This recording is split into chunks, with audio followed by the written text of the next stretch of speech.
believe it? The day is finally here. The day I get to call you my wife. It leaves me speechless, let me tell you. It's kind of a surreal feeling. We've been planning this for over a year and a half, probably talking about it for more than 2 years. I remember the time that we were on the beach with your family, and Josh and Robert were so drunk, you were not having it. The walk we had on the beach was the first time that we talked about having a future together. It was special. I remember we talked about naming our kids, raising them Catholic and having a Catholic wedding ceremony, and we wanted to have a boy first and then a girl so that he could protect her.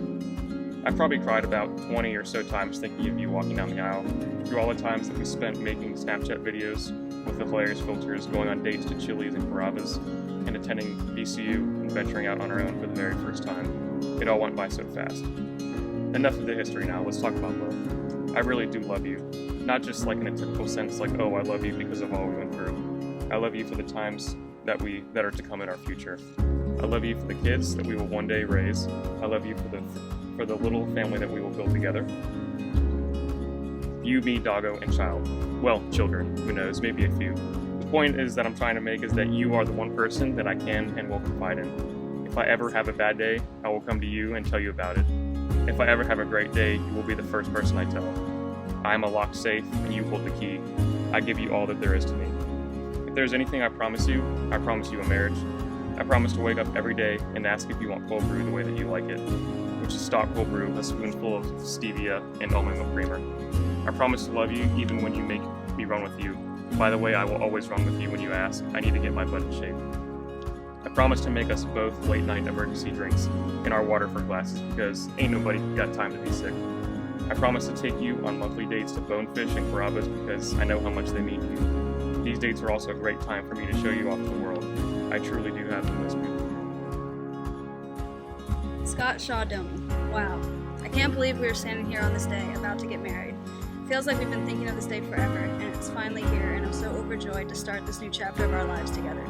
Who knew that us meeting our freshman year of high school would turn into just about the greatest adventure I've ever been on? I could go on and on with things that I want to promise you, but words are nothing without action.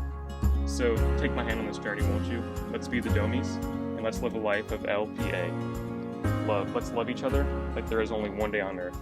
Let's be passionate in all that we do. And finally, let's be adventurous and go on trips together. Like to Italy.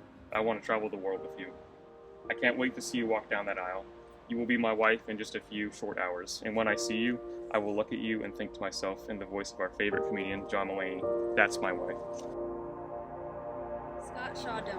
Wow. You make me a better person. You make me feel more confident in myself and my decisions.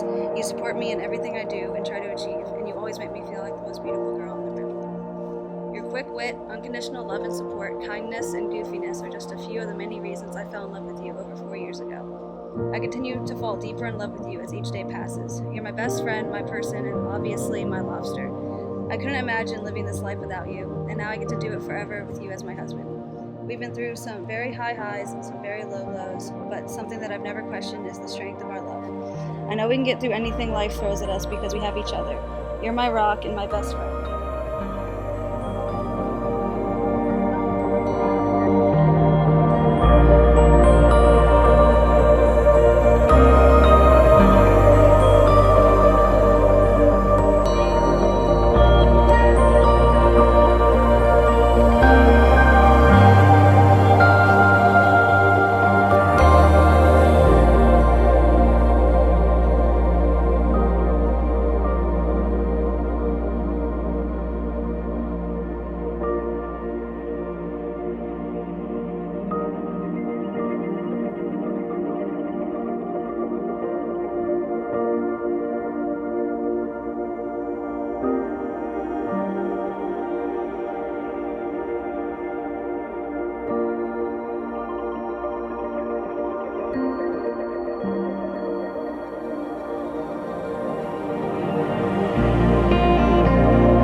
older, the lessons became different. Learning things like how to change your oil, and more importantly, how to shift the grid in the second we help solve them. And believe me when I say that Jesse knows a lot about that car. But there came a day, and I remember it as if it happened overnight, when you didn't need my help anymore. Something changed to my little brother, and the timid, dorky teenager that I knew was different. And that change was you, Jesse. And from the moment that Scott met you, his life has never been the same. Except for the dorky part, because we all know now. So with you, Jesse, Scott has flourished into a young man who is confident, capable, and ready to take on the endless battles of life.